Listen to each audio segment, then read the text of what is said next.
Let's give a round of applause to the inventor of the Apple computer and co-founder of Apple Computer Incorporated, Mr. Steve Wozniak.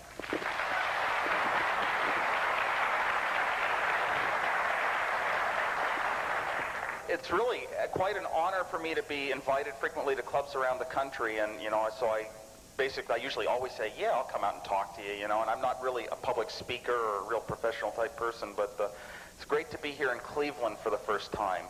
And Wojnowicz called me up and said, hey, we got a great lake you can swim in. I don't know if I believe that guy, but I understand it's actually pretty shallow. Somebody didn't pay a water bill or something. And I was going through the Neo Apple Bits newsletter last night, and I saw there was calendars of all the dates in the upcoming months and significant computer events, and it reminded me of this calendar I bought back in Silicon Valley, and it had all these dates of when certain computers were designed or big things happened. I opened it up. I quickly flipped it over to my birthday, and there it was, August 11, Bill Budge's birthday. So it's really tough to follow and act like the Macintosh demo, and that was the best presentation that could be done on the Macintosh. It just short of $80,000. That's the only way you can do a better one. A lot of the designers that you've pictured, heard about, read their profiles in Byte magazine and whatnot, a lot of them are some of the oldest people from Apple. They're the most incredible designers, programmers, hardware people, engineers, self-taught people at Apple, and their personalities are unexpectedly extremely like the profiles you can read about. They're the most incredibly interesting people in the world, and I hope they can come out here and address you in the near future. Their creative abilities are allowed to flourish by Steve Jobs' approach, seeking excellence in the products he's after. As long as it's his creation, he believes it's excellent.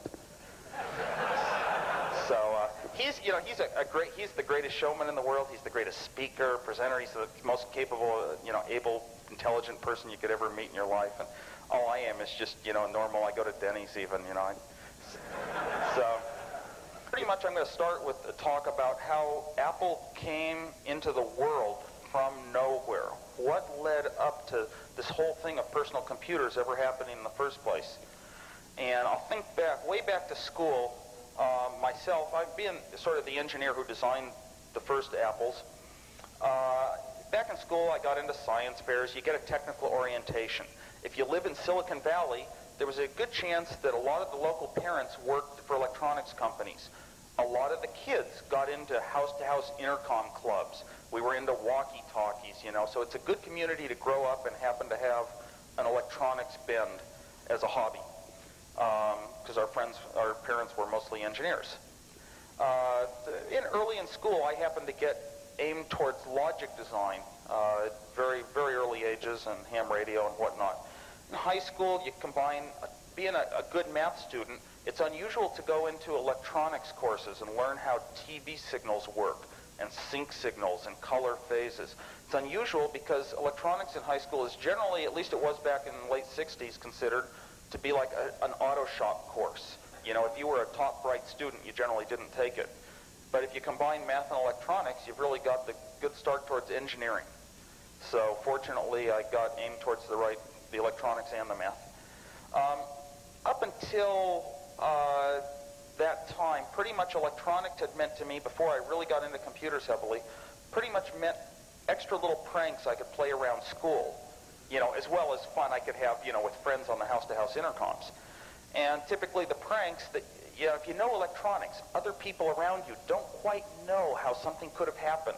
Even if you just know how to build a little oscillator out of Popular Electronics magazine or at your local store, people don't know where these weird tones are coming from, and the teachers think, well, the TV's on the blitz. They would never suspect that somebody planted a little siren that would last for years with 27 batteries. One of our favorites back in school was, we were in electronics, so we played a lot of pranks in the electronics class, rewiring people's radios so that, the power would be connected to every, they called them filaments on tubes in those days. We would take little hair wires and wrap them around the cord on a projector And then when a teacher came and plugged the projector in the wall, you can guess the explosion that set them off. And then we built little electronic metronomes that went tick, tick, tick, tick. So we had a lot of electronics led to a lot of pranks that weren't normally accessible. My electronics teacher in school realized that I was getting into too much trouble, pulling too many pranks. I was never getting caught, but they knew I'd done them all. And the dean would sit there and say, "Oh, Wozniak, he's too smart. We can't catch him. But we've got this file of all these pranks we know he did." Some of them I actually did. Well, anyway, electronics teacher decided my senior year to keep me out of trouble. He'd find a local industry, some local company that would just take me in for one day a week and get me out of school for that day, especially Friday. So to keep me out of trouble, he got me lined up with, I could get into computers at Sylvania. There were no computers in high schools back then. There was no way to find a manual or a teacher who even knew what a computer was. One time they sent me up during lunch. I could go up and work on a so-called computer, and it was a little thing with some relays and a couple patch wires, and you could hook it up and make it turn lights on, and they thought it was a computer.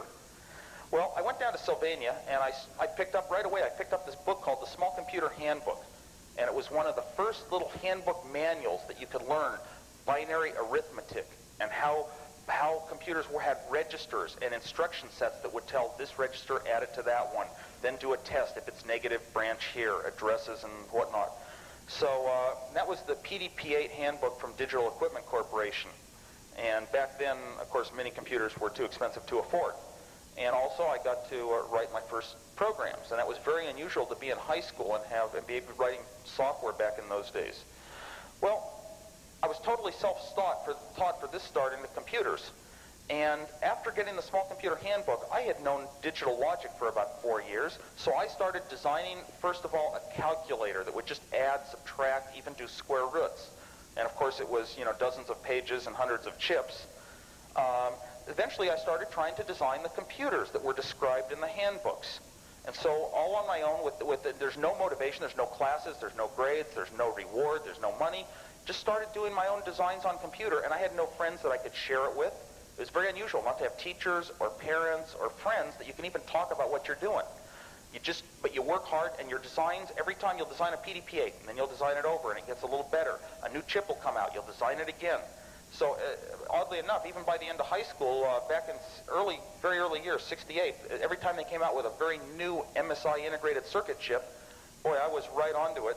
And some of the companies, I was collecting small computer handbooks for all the mini computers that were exploding around 68 through 70. There were maybe about 20 to 30 introduced. Every month there'd be a new one.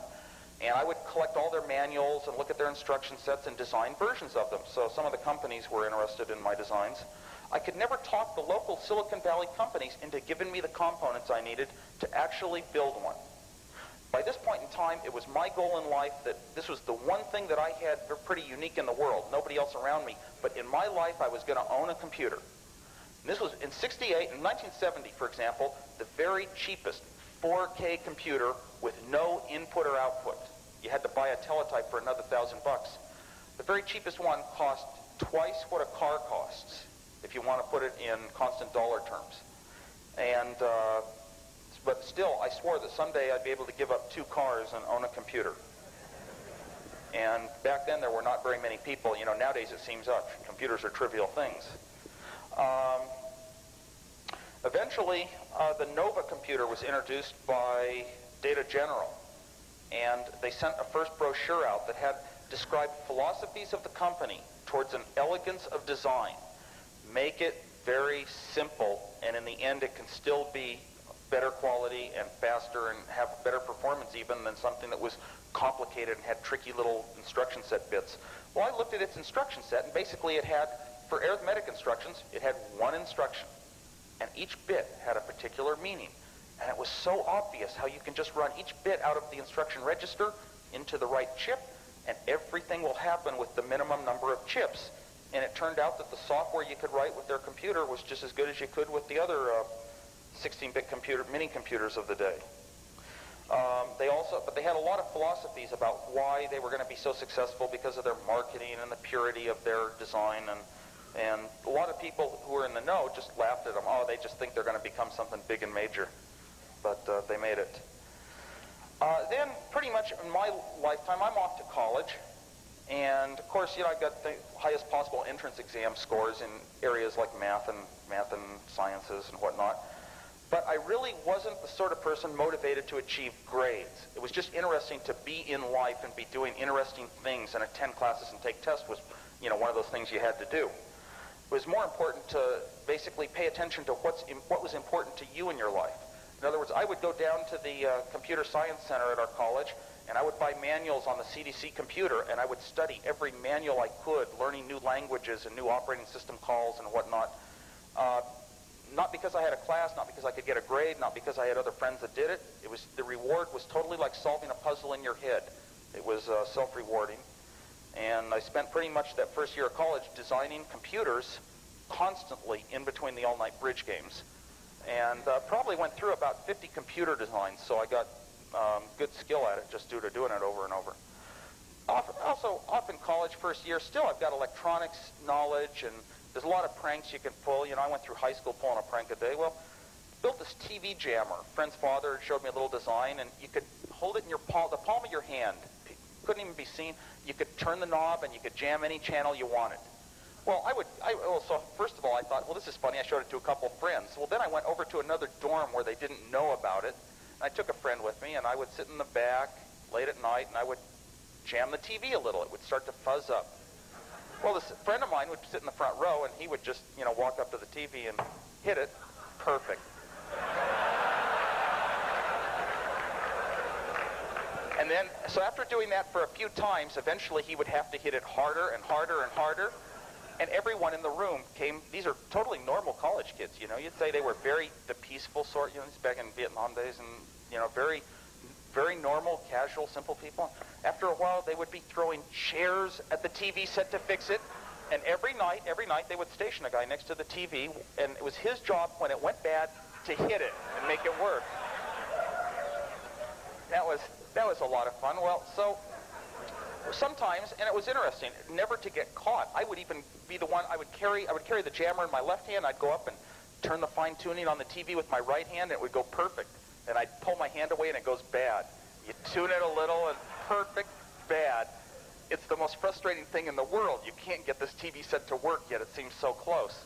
And we would take the TV jammer down to local TV stores, and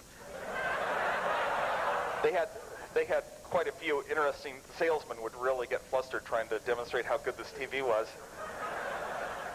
So anyway, one time, I sent out some Morse code because I knew there was a ham radio operator in the dorm, and everybody said, Morse code, that's that ham radio operator. And boy, they were going to throw his thing out the window. So I was even on the vigilante committee, but he survived. One time they messed up the red, green, and blue controls so badly, and they had to call a repairman in. Well, I came back one night, and I started jamming it, and they said, oh, the repairman said it's the antenna. So one of them held the antenna up in the air. What happens? Anyone know what happens? Perfect.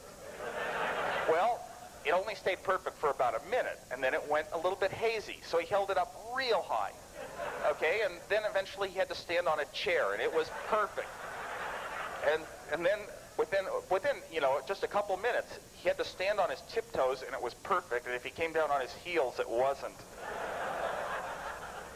And that was fun. Another time, 5 of them are crowded around this TV set. And I noticed, all of a sudden, they're working on it, and I'm leaving it heavily jammed. All of a sudden, I noticed a guy had his hand on the middle of the screen, and his foot was in the air up on a chair. So, perfect. Okay? And I didn't think he would actually notice it, but he discovered that if he pulled his hand away or put his foot down, it went bad. And it's hard to believe, but I hope there's some people going to Ohio State next year or something that are listening, but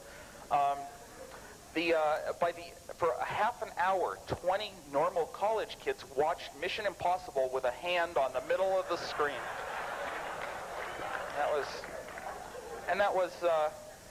But then that wasn't enough. I was taking my first computer course ever, and they were teaching the course partly on TV. A third of the class would see it live, but 2/3 of the class would sit in a big room with 4 TV monitors. So I took the jammer in there, and it was closed circuit on channel 3, so I was able to jam it. Fortunately, the ones that went out the worst were furthest from me. So, I thought this is neat. I built it inside of a magic marker. It was that small, so it was very well disguised. Unfortunately, a thing I didn't count on, 3 TAs up in the front of the class start looking over everybody, trying to spot who's got the transmitter. I freeze. I'm scared. If I make a move and turn this thing off, somebody's going to see me and they're going to know. And I was thinking, so for about the first 10 minutes, I'm thinking, this is hairy. I'm not going to be able to turn this thing off. I'm scared to death. Eventually, one of the TAs walks out of the room, and up on the TV set, the professor gets tapped on the shoulder, and he makes announcements about a transmitter. And boy, there's no way in the world I was going to get caught turning this thing off. Well, it got a little bit easier. By the end of class, they weren't watching that closely, and about a few minutes before class was going to end, the first guy got up to leave, and he was right under the TV set that was screwed up the worst. Yeah, George Forbes told me to watch my language. So, anyway, he gets up and starts walking out of the class early. So, of course, I grabbed my magic marker and I made the TV sets fade in and out as he walked. And as soon as he went out of the room, perfect. And it was very delightful to see a TA point at him. And later I found out they said, there he goes. So I learned a lesson. If you're ever going to do a real good technical prank, make sure it looks like somebody else did it, and you did 2 pranks for the cost of 1. So anyway, so why is a story like this so great to tell? You know, because especially, I don't know, to a technical audience, there's something about humor and fun, and things ought to have kind of an entertaining and a playful value to them, whether it's, you know, and I think that's been a lot of the theme of the Apple computer from day one. So anyway, here I am, first year of college, and I'm really, really serious and working hard. And they had a computer there, and right away I started, of course, reading every manual I could to try to figure out if there was a way I could crash the computer. That was the big thing back in those days. As soon as you got to college, try to crash the computer somehow. So I don't know, that'll always be with us. Started making programs that would start printing good scrap paper, eject a page, good scrap paper, page 2. And other programs that printed other types of wallpaper, you might say. And the university actually got a little bit pissed, so they put me on probation for abuse of computer time. And I'm not even sure if I had a class yet, an official class, so I had to get a lawyer to get the university to keep from kicking me out. By the end of the year, I started programming every type of table I could think of from the mathematical handbooks.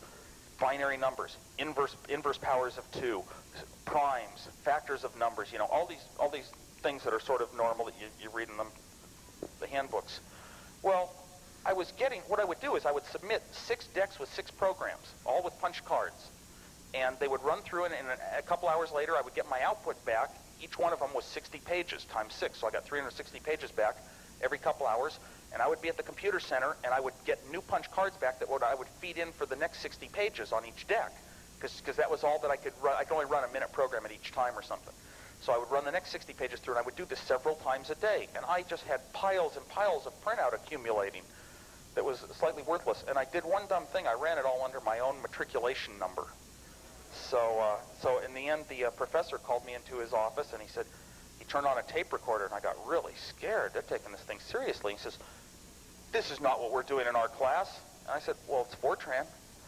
And he said, yeah, but it's not the Fortran we teach. And he was afraid. He kept saying, are you trying to get me? Because the SDS was really big back in those days, and they were after him. And I said, no, I'm just trying to, you know, use the computer for useful things. So they were going to bill me $400 if I went back to that campus. And that's a lot of money in 1968. So the next year I picked a different school. Second year of college, I had a friend who was a computer operator at this local school, and you know, it was an IBM computer. And external protection is always adequate with passwords, we assume. But the internal, anybody who's inside always knows the passwords or can get you access, knows how the whole operation goes. So we would come in late at night. He had a key to the building he'd made a copy of, and we would sneak in, and we would run thousands of punch cards through, doing programs that make flowcharts of other programs and things like that. And this was sort of how we were teaching ourselves computers. Didn't have any classes it was for. And one night, I'm in there maybe it's about 3 in the morning, and all the lights are off, and I'm going over one of the printouts, you know, to figure out what's going on. We would always put a piece of paper in the terminal, the system terminal, the master terminal, so that all the jobs would not be logged, because we didn't want the school to know we were in there at night. Well, anyway, I'm sitting there going over all these manuals, and the director of and my friend was out to get a pizza or something, and the director of the computer center walked in. He didn't even know me, and here I am using his computer. So that was a little bit embarrassing. I just said, well, Larry went out for a pizza. Fortunately, it was the one time ever that Larry had told him he was going to stay late to work on something. Went to work for a while for a computer company, took a year off in between college, and worked as a programmer. And about that time, I finally got a local company to give me some parts for one of these computers of my own design, because mini computers were my favorite thing, and I was trying to design them with the fewest chips possible. Finally got the parts from Fairchild, and built something called the cream soda computer, because after it was designed, it took a few weeks to design, I would sit up with a friend in his garage, and we would wire it together all night long for several nights, and we would drink cream soda constantly as we did it. So we called it the cream soda computer. And by the time it was done, you could toggle a bunch of switches and put in a binary number for an address, 100111011, switch at a time. You push one button and it goes into an address register. Then you toggle in the data that you want to store at that address, 1101. You know, we didn't even have hexadecimal switches in those days. Then you'd push another button and it would store it 1 byte into memory. Then you'd set up another address and another byte. And another address, another byte. And it would take forever to toggle in a little 40-byte program that would multiply some of your switches times some of the other switches and put it in the LEDs. And it was a little bit clumsy, because computers back then were all, it was like mini computers. You got a computer and that's all it had was switches. It didn't have a keyboard input. It did not have video display for output. Video terminals didn't even exist yet. By the time we were done, we started thinking, it's obvious what we really want to do something more powerful is a keyboard for input. And also, having taken electronics, it was obvious that the simplest thing to do is to output codes to make a screen draw characters somehow, like an oscilloscope can draw X, Y axes. X, Y, and Z axes, you can actually draw characters. Started designing a little interface that the computer could control to output to video. And that was to be sort of an important step. We never took the step, but wanting to do it in 1970 meant a lot by the time 1975 came around as to what our first step would be with the Apple. Met Steve Jobs. The friend that I built the cream soda computer with introduced Jobs to me and said, you guys have a couple things in common. You went to the same high school, and you're into electronics, and you're both big pranksters.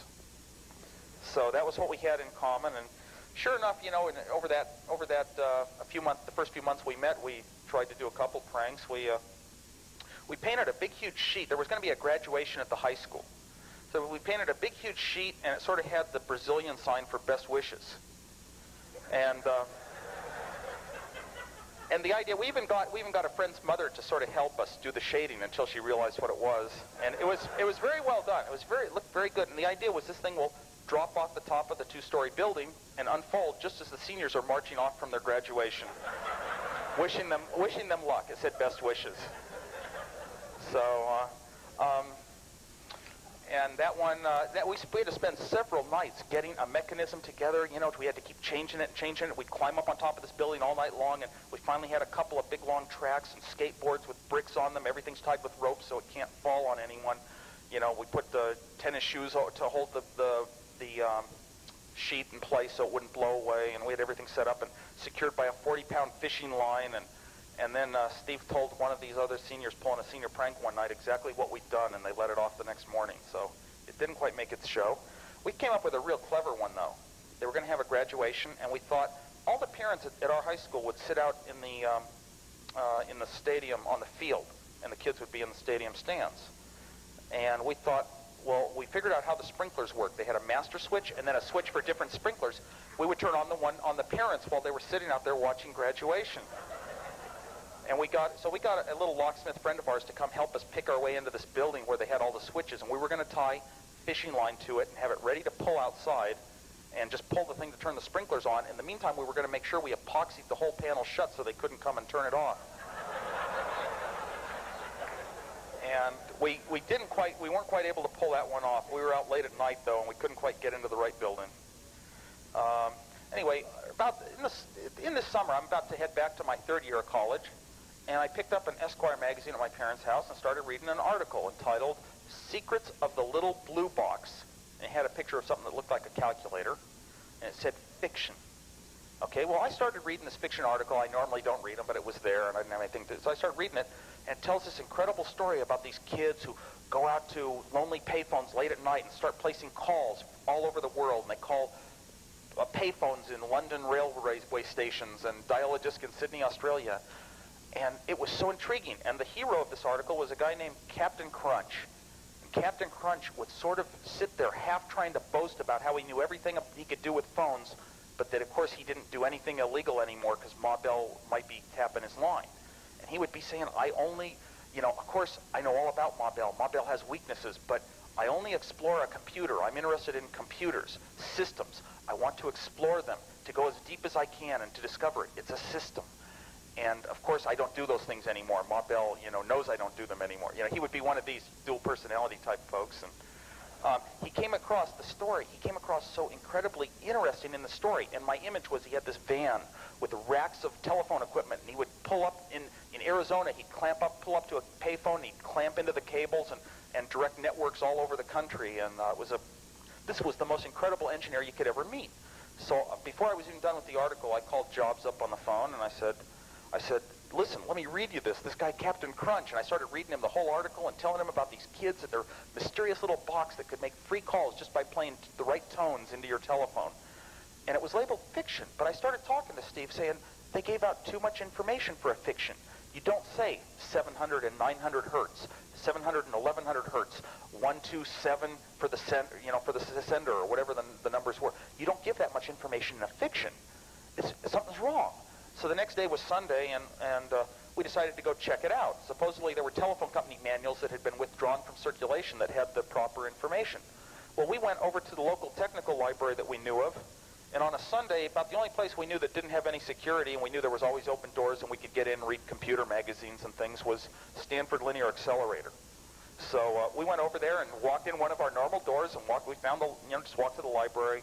We used it frequently and started looking through books to find out if anything in this Esquire article really might be printed in some phone company documentation. And sure enough, we discovered that everything in the article totally matched some frequencies that were used for long-distance telephone line switching. So we knew that we were onto an article that was labeled fiction but was real. And this sort of set the tone for our exciting life of the next year.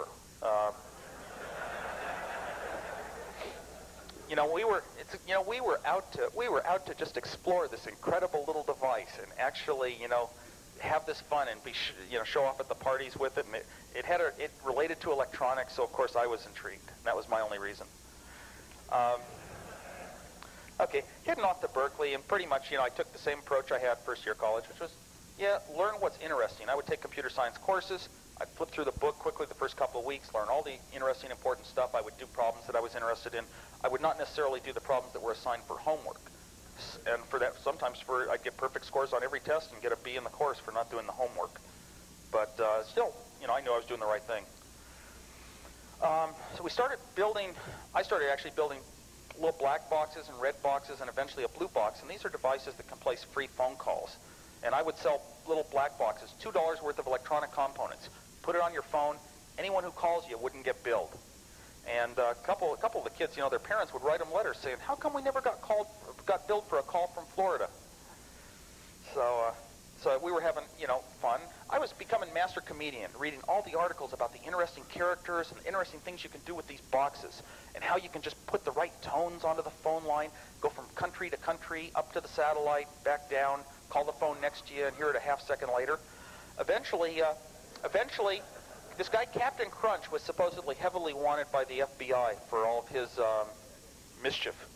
And there was no way to get a hold of him because nobody knew his name. Well, he did a radio station interview in our area. And we tried to get that radio station to get us onto him, and that didn't quite work out.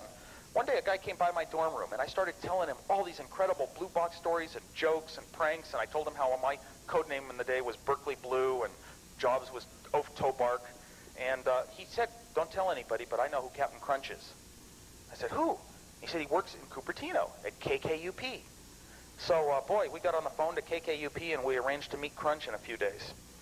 And he came out, and, of course, he showed us all the tricks you can do, how you call every country, talk to the operators, get around, every trick and code you could do on blue boxes, and it was quite an amazing night in our life.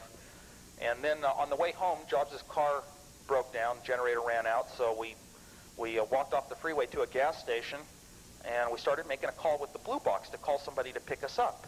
You know, because it's pretty late. It's like 1 in the morning. We call back to the dorms, and this is the first time we ever used a blue box on a payphone. Putting the tones on it, and the operator comes back on the line, and we're scared that they're going to catch us, and we finally decided just to put in coins. We can't afford to do a blue box because we don't know how to do this on payphones. Cop car drives up, and we knew that she'd called the cops. Well, Steve is shaking with the blue box, and finally I managed to get it from him, get it in my pocket while the cop was searching in the bushes thinking we threw something in there. And the cop finally searches me, finds the blue box. And he says, well, what is this? I say, well, you push the buttons. Beep, beep, beep, beep, beep. You see, it's an electronic music synthesizer. And this was, and then he said, well, what's the orange button for? You know, that's the one you seize the trunk with. And Steve says, well, that's for calibration. So another cop pulls up, and this cop is holding this little box, beep, beep, beep, beep, beep. We know that they've already been called, told, and they say, what is it? Electronic music synthesizer. So we said the computer plugs in inside of it and everything, and well, we knew we were caught, so they put us in the back of their car, and they're holding onto the blue box in the front, and they're going to drive us out to check out our story about a broken down car. So the cop turns around, hands the blue box back, and says, a guy named Mook beat you to it.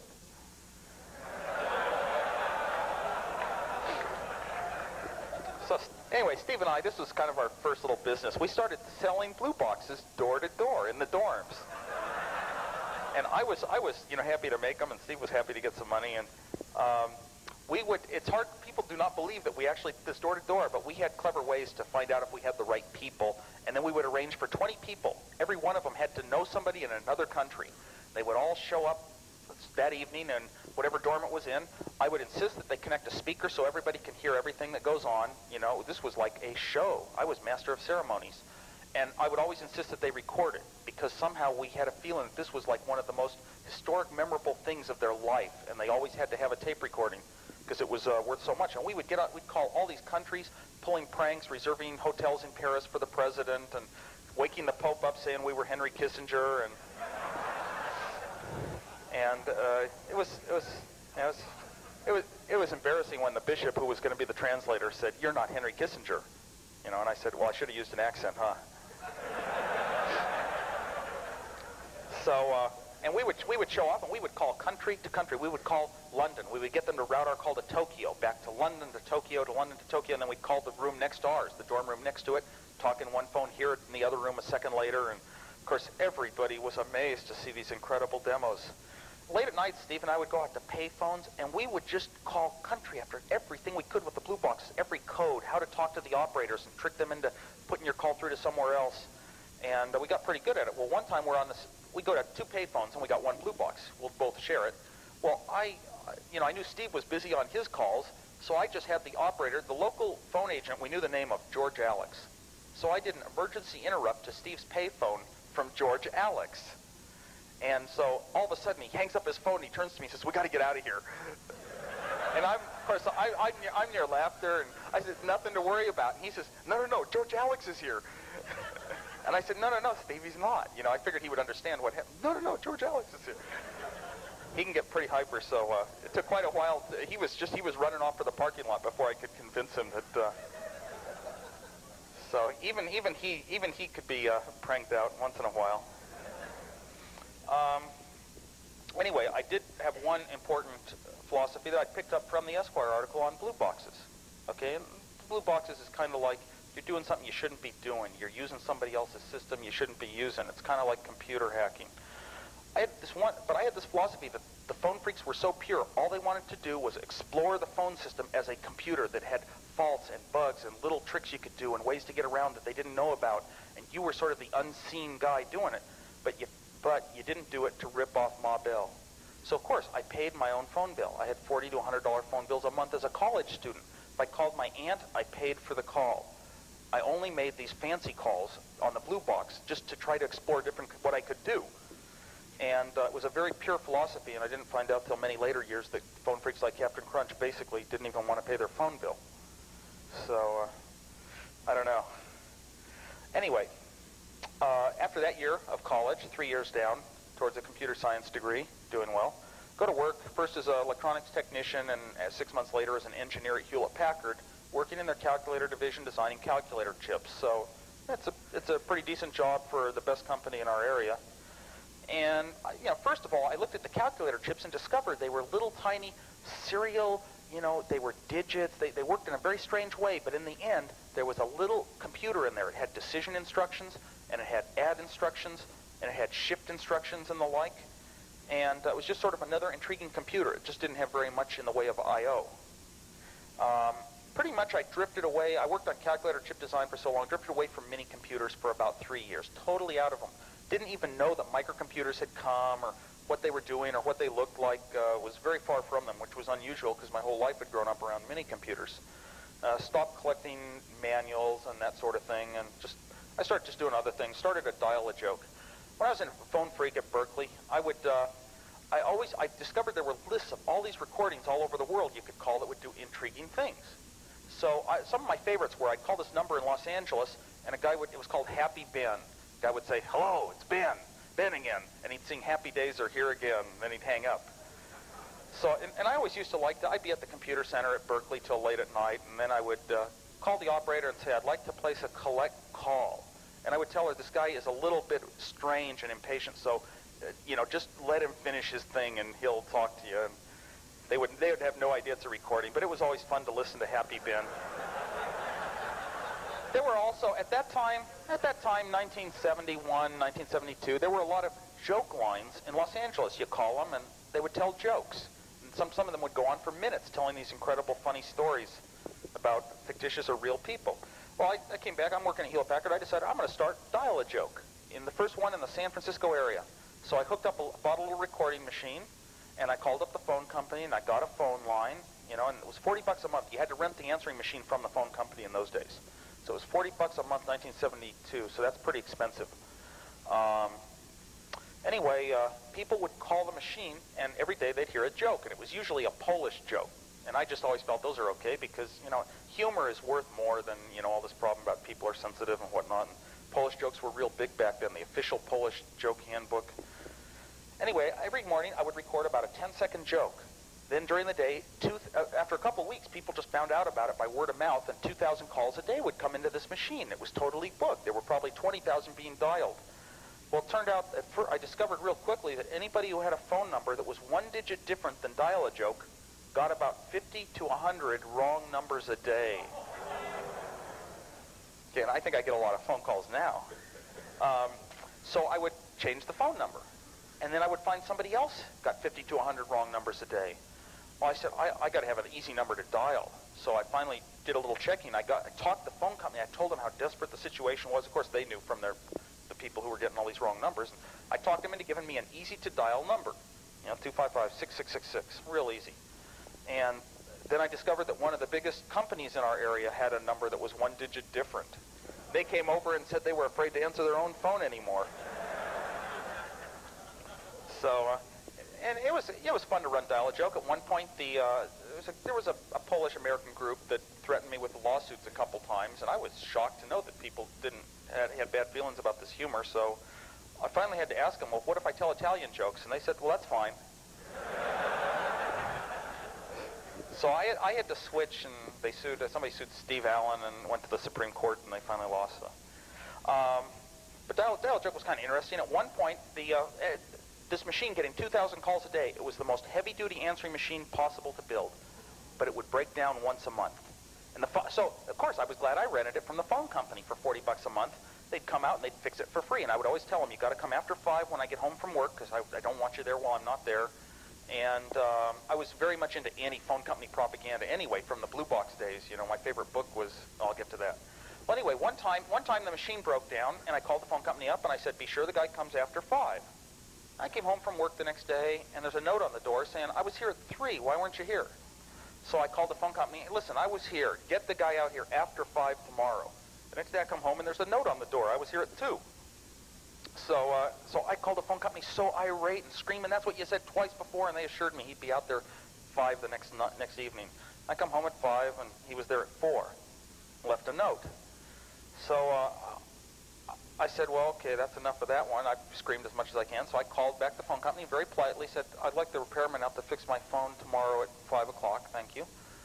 And I disconnected their bad machine. I hooked up, in those days it was illegal, technically illegal. I hooked up my own answering machine, and I put a little message on it to these 2,000 calls a day that would come in to dial a joke, and the message said, hey, the phone company hasn't fixed the dial-a-joke machine. If you're upset, why don't you dial 611?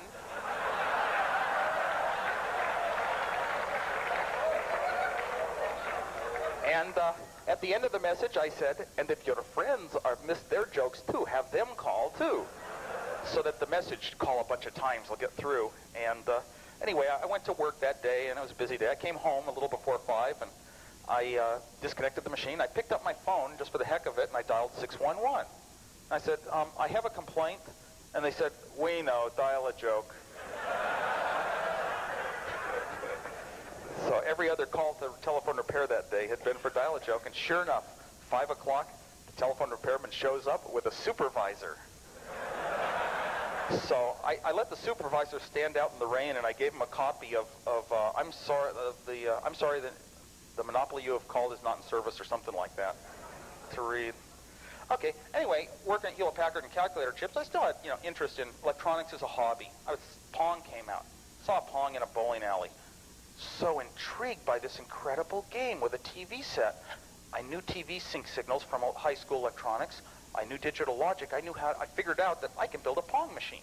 So I designed myself a Pong game with very few chips, and at that point, I discovered proms. The only proms you could get back then, 1973-ish, were 256 by 4 bits. And we had a few around our lab at Hewlett-Packard, so I put in a couple proms that would say, if you missed the ball, it would say something like, oh, shush. Thank you, George. Anyway, I was working at Hewlett-Packard. Steve went into Atari and applied for a job. And he got a job sort of as a technician, and they sort of let him, he just went around and did wild, crazy things. He wasn't an engineer, but he would take a product and he would modify it and change it, or change the ROM to make it turn basketball players into divers or whatever worked. And he got to know Nolan Bushnell very good and appreciated the way he ran his business and was always out trying to do these neat things at Atari. Well, he got a contract from Nolan to do a game called Breakout, the first arcade game of Breakout, and this was before games were done on microprocessors. So he came to me because I had designed games real quick and done a good job. He knew I was a much better engineer, so he had me design it. We had 4 days to design the game and deliver a working breadboard with a schematic to Atari. And the reason it was 4 days was then Steve had to jump on a plane and fly up to Oregon and work on a farm with some friends up there. Because he walked around in those days and he had sandals. He'd gone over to India to bathe with the Ganges River. He was into all the meditation and psychic type things. So he was he was a much different person than he is today, I would say. Anyway, we designed and built Breakout. 4 days and nights is really difficult to hardwire a game when you don't have a computer to program. And by the time we were done, the job was, if it's under 50 chips, Nolan Bushnell was upset that every Atari game was 150 chips or more. And they wanted small games, again, small number of chips. He said, and he'd seen my Pong, and it was very few chips, because I was a good designer. So he said, if it's under 50 chips for Breakout, you get $700 for the two of us. And if it's under 40 chips, you get $1,000. So my first design cut was 42 chips, and that looked like a good start, and we hand-wired it and got it working. It moved up to 45 chips. After working all night long for 4 nights in a row, sleeping a couple hours, going to work at Hewlett-Packard, we both wound up with mononucleosis. And by the time you're done that last day and everything is totally finished and working and it's 45 chips, there's no way in the world you're going to spend 10 minutes trying to get it down to 40 chips for an extra $300. So at least we achieved our goal and got paid. Next, I went over to Captain Crunch's house. By this point in time, he'd been arrested a couple times by the phone company and caught for various thefts of service and put on probation a few times. Well, I went over to his house, and he was working on a terminal down in a garage. He had a teletype, and he would call certain phone numbers and log into the ARPANET, and then he would log on to several computers that had guest accounts, and he would play chess, or he would dump out neat information files and print out things, and it was really intriguing just to watch him. He would call the local computer company and play Wumpus, or some of the games going around back on teletype days. I said, I want to do that. I want to do that desperately. That's what I want a computer for in my life. So I went out. So I had to, but I didn't have any money. I couldn't afford a teletype. I couldn't afford a modem. So I went out and, fortunately, I worked at Hewlett-Packard, and they have a liberal policy. Engineer can have all the parts they want for something of their own design as long as the supervisor approves it. So I got my parts right out of the stockroom and managed to build a terminal and eventually a modem. And sure, I could jump onto Call Computer, the little time-sharing service, or I could jump onto the ARPANET and bounce around from computer to computer, doing very simple things, not hurting anything. These accounts were all public, except some computers, of course, you had to have a password, and I didn't have it. Basically, it was a hacker, and never did one thing wrong, so it's a little bit shocking to read in the paper about how horribly vicious these felons are that are logging onto the ARPANET and using all the defense system computers, which is ridiculous. Anyway, we're getting up to 1975, which was a real big year. Byte magazine starts.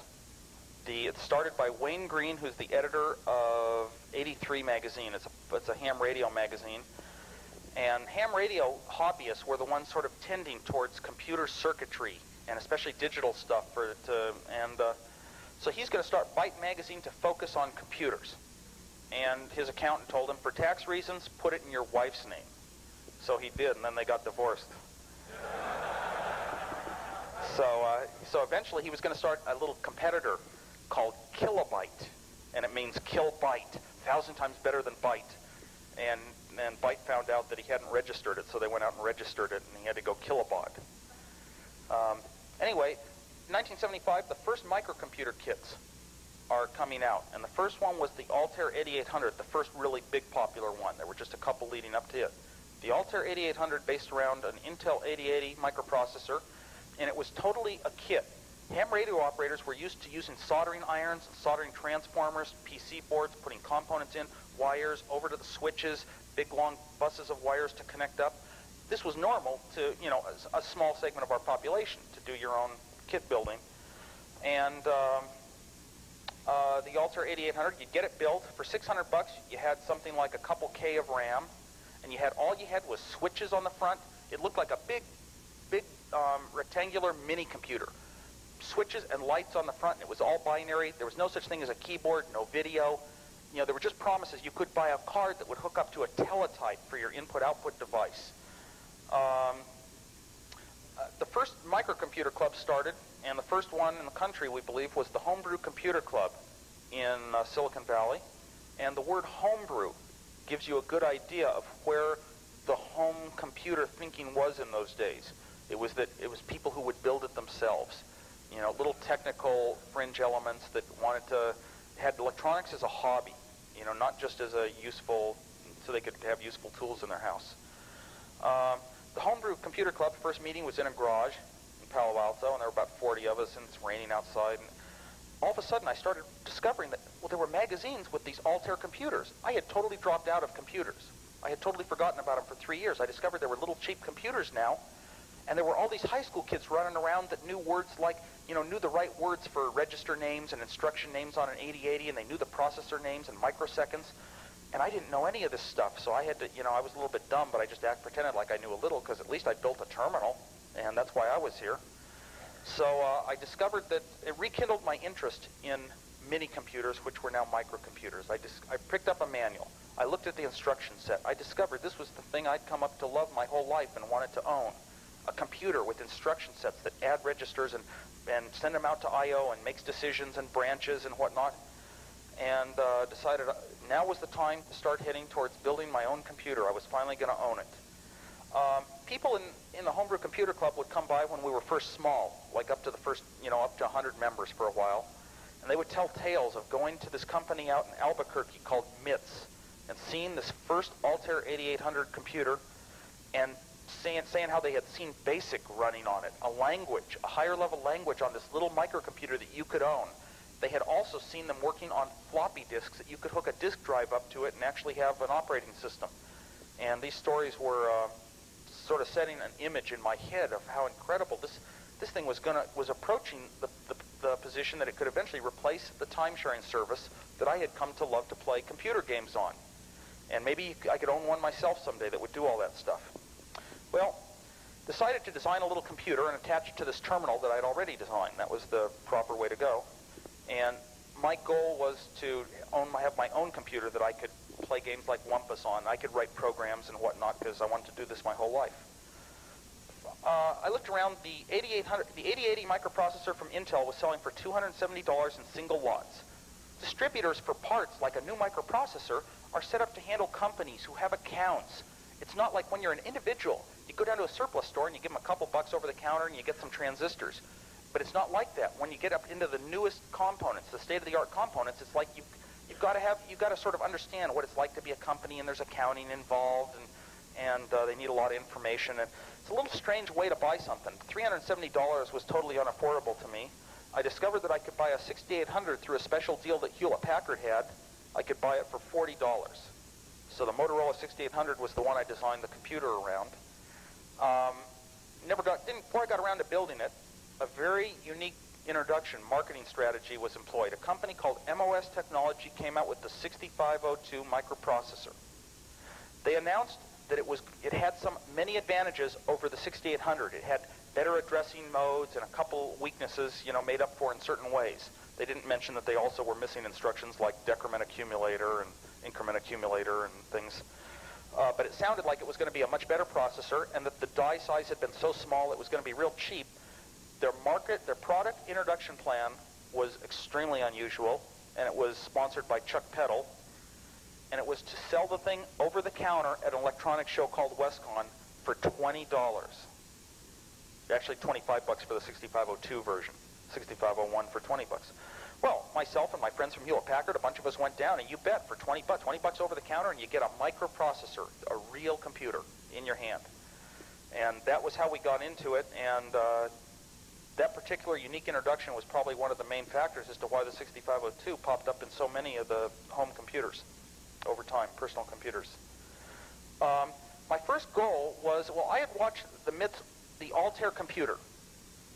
They came out with this computer you could buy cheap, and eventually you could you could buy a teletype, and off of a paper tape you would load in about 4K worth of code, and it would run BASIC.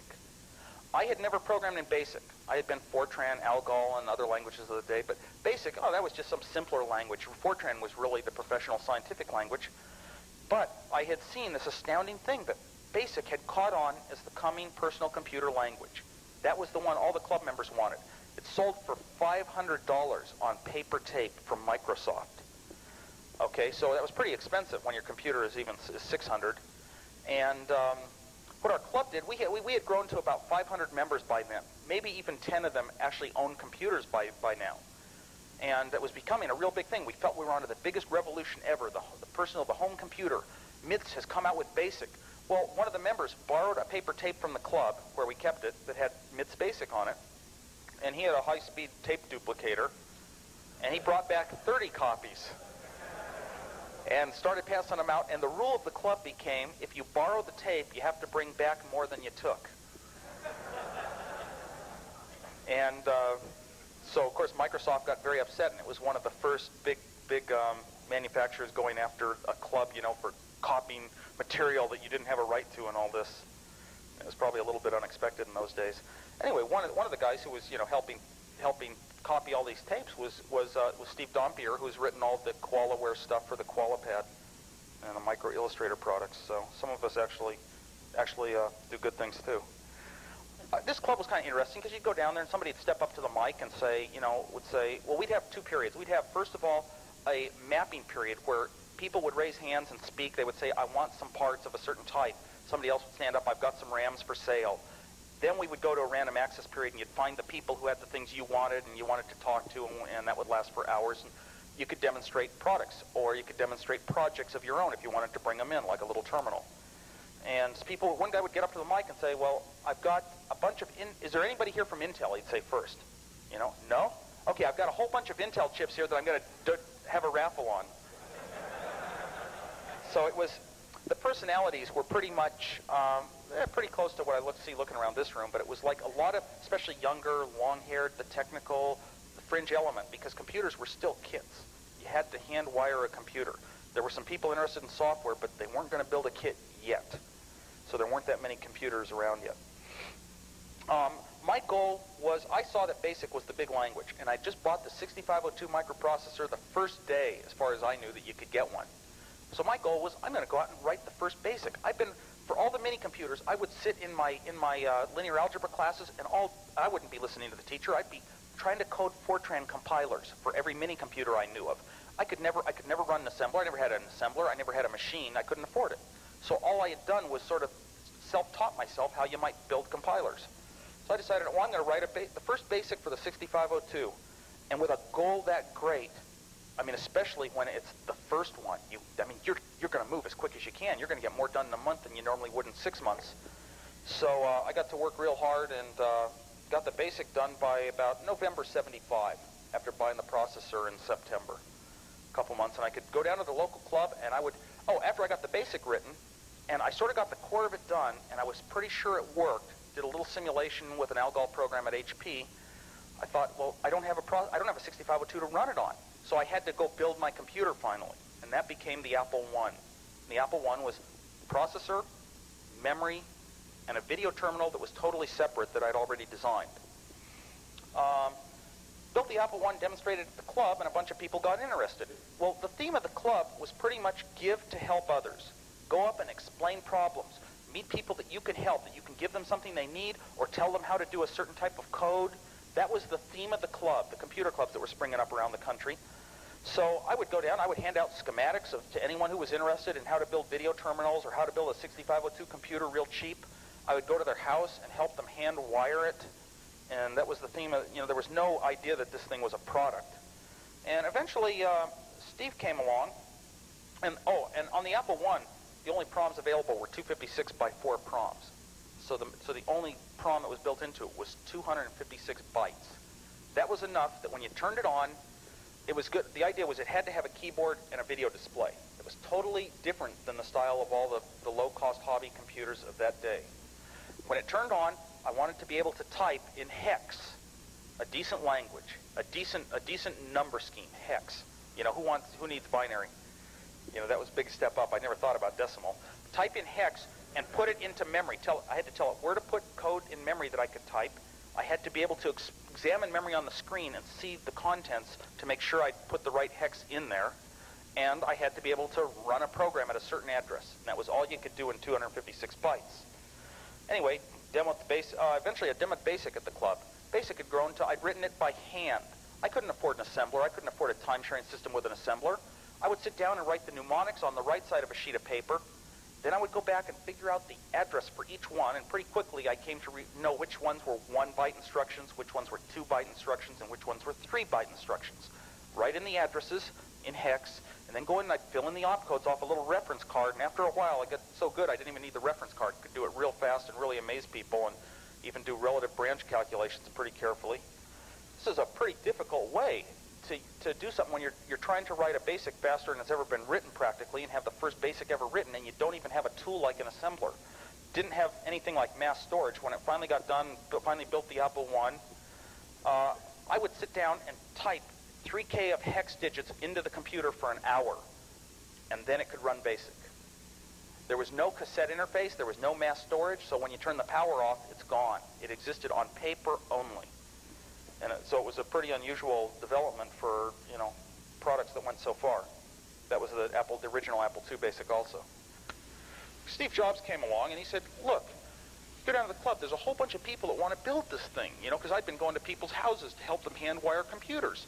He said, why don't we just make a PC board and we'll sell it to people at the club? And he figured that, we'll take it costs us $1,000 to make a bunch of PC boards blank.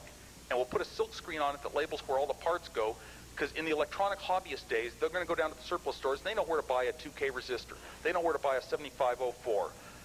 As far as the code that goes in the proms, we'll handle that somehow. He was used to some of the local surplus stores.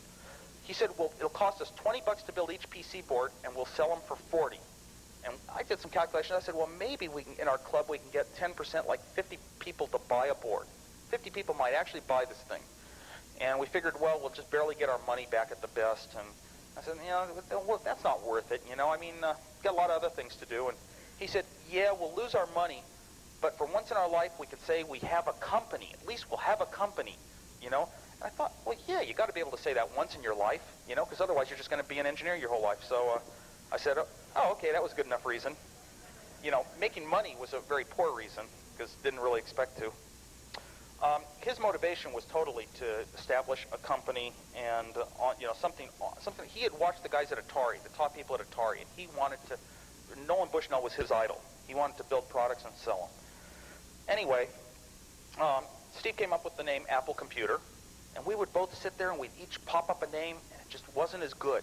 These were the days before a large market was visible. Companies like Hewlett-Packard and TI could not possibly foresee that this was going to really be billions of dollars worth of market or going to be anything they'd be interested in dollar-wise. So there was no professionalism, no professional marketing of a product. Any name that sounded interesting in those days was acceptable. For example, you read in Byte magazine that we couldn't use MacAuthor for the name of the program today. I mean, even Apple can't. But back then, you could pick a name like Kentucky Fried Computers for your store. So we took the name Apple because it was interesting. And on the Apple I computer, we also had gone towards dynamic RAMs by the time we decided to lay out a PC board. And after trying a couple of types, and largely at Steve's direction, we wound up at the 16-pin dynamic RAM, which was going to become the industry standard. It was the first dynamic RAM available, 4K RAM, the first one that was finally inexpensive, and all the other hobby computers were designed by hobbyists who sit down and design something, the simplest thing in the world to design. Having to deal with the timing of a dynamic RAM was not in their realm, so they would always design around cheap little static RAMs that weren't going to go anywhere. That was one of the big advantages Apple had over the other low-cost computers initially. We got a friend of Steve's to become a third partner, Ron Wayne. Steve and I would each own 45% of this partnership called Apple, and Ron Wayne would own 10%. And we both trusted him enough that he would resolve any conflicts that we had. And he decided that he'd really rather have a VCR or something, so he sold his 10% back to us for $800. And it was actually a very smart move, in its time. There was the odds of what happening were it was pretty ridiculous. So he was right, but he designed our first logo, which was Newton underneath the apple tree. And some of you may have seen a Byte magazine cover that was inspired by that, which was Newton under the APL tree. I was at work. We got our first PC boards laid out, got the first few made, and I got one delivered at work, and it's probably an ugly PC board. Now I look at it, I think it's so ugly. I can't believe we'd never allow something like that at Apple, but it was the most beautiful PC boards in the world to be able to see so many traces on the board, all running parallel. And I was just ecstatic and showing it to all my engineer friends at Hewlett-Packard. And in the meantime, I also got a legal clearance. HP was not interested. Our lab turned down the idea of doing an $800 computer that spoke BASIC. And all of HP turned it down, so they gave me a legal release. Steve called me up a couple days later at work after we had our first PC board, and he said, we were going to sell blank PC boards at the club. He called up and he said, guess what? I said, what? He said, I got a $50,000 order. Okay.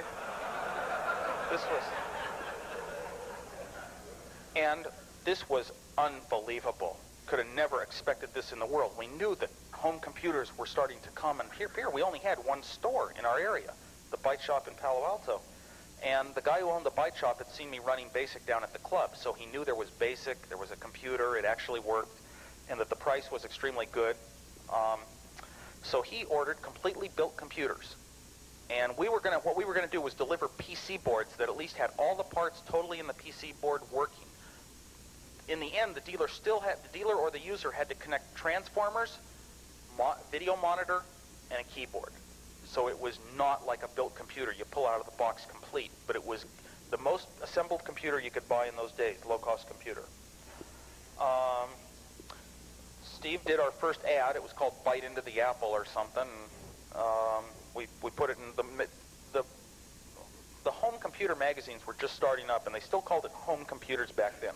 They figured that the personal computer was going to wind up being connected to your oven, your garage door, your thermostats. It was just going to be anything that a ham radio operator would think of controlling in the house, and not just a low-cost computer that could also log onto the source. We went to our first show, which was PC 76 out in Atlantic City, and it was the first time, aside from college, that was the first time I'd ever even been out of the state of California, first time we'd really ever traveled. And it's kind of interesting. In Chicago, we ran into this guy in the airport, comes up to us and gives us flowers and shows us this neat book, and then he asked for a donation, Hare Krishna or something. You know, we turned him down. Steve and I turned him down. So anyway, we went back to our hotel room in Atlantic City, went there and showing off the computer, and we got a friend to come in and help us demonstrate it. And we popped back to the room after he'd come in. Sure enough, there on his bed was the book we'd been offered in the airport in Chicago. He claims he didn't give him any money, though. The official introduction of both the Apple I and eventually the Apple II was actually done at a club, the Homebrew Computer Club. It was me holding it up in the air, telling what features were on the board and how many microseconds and bits and bytes and how many input-outputs and whatnot. And that's what we envisioned. That's what we thought the world amounted to back in those days. Originally, the Apple I did not have color, and I started thinking first about some real simple, tricky ways to do color. And I played with a couple techniques, went down to Atari's lab one night, and they worked out. And so I was trying to add color to the Apple I, and I was also trying to figure out ways to optimize the chip count, combine chips. I started looking at it. Here's this video terminal, and here's this computer. And they were sort of just, it was like a terminal connected to a computer. And I thought, this terminal's got a whole bunch of shift register memory, and the computer has a whole bunch of memory. Perhaps they could be combined and save chips. And eventually, by working in that direction, trying to combine things and optimize the timing and get the chips reduced to the minimum possible, wound up designing the Apple II as a different approach to the same problem. Wound up with the Apple II being able to do everything the Apple I did, exactly, but being able to do it much faster, much higher performance. It turns out that the 16-pin dynamic RAMs that we decided to include in the Apple I were becoming the right choice. We were the only low-cost computer company that had gone for dynamic RAMs, and the 16K RAMs were starting to come out. And so we shipped a couple Apple I's with 16K RAMs, and we were the first computer company in the world to ship 16K RAMs in a product. The reason? Well, they were only available in sample quantities at first, but that's all we needed. We worked out of the garage selling Apple I's for about a year. I would moonlight every night from Hewlett-Packard, design things like cassette interfaces, come over and test out the product so we could deliver it to the stores. And Steve would get on the phone. He would get a couple stores he would deal with, and he would arrange sales. He would do the marketing. He would talk to vendors that were supplying parts and whatnot, and he would arrange for the stuff to be manufactured. Originally, when we got that $50,000 order, we thought, this is great. We got a signed order for $50,000 bucks. But how do you go out and build 100 computers when you don't have any money? Okay, so we had a problem, and Steve is very persuasive. We went down to local parts suppliers, and we didn't have any assets. I owed money on a car, and that was the most we had. And we talked them, Steve talked them basically into giving us 30 days net credit on our parts based upon the fact that we had a purchase order for our final product. Well, we got the parts, and we arranged everything so that the parts went right over to where the PC boards had just been made. They got stuffed and wave soldered. They came to our house. We paid Steve's sister $1 a board to pop the chips in. And then I would come over and test them out on the scope. And 10 days later, we shipped the first 50 computers to the local store. Okay?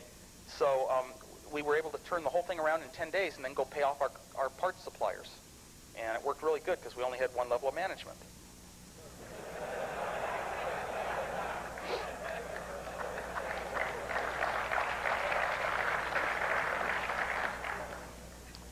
Anyway, the Apple II starts developing at the local computer club, and basically it was a matter of taking it down with a couple of high school friends would help me carry my TV sets and set them up, and Steve really wasn't into the club, but so we'd go down to the club, and every 2 weeks we would show it off week by week as it developed, and started adding faster text to the screen, adding color, making the color move around, indicating what it could do, programming a game like Breakout and Basic, show it off every 2 weeks, and of course there was no visible market yet.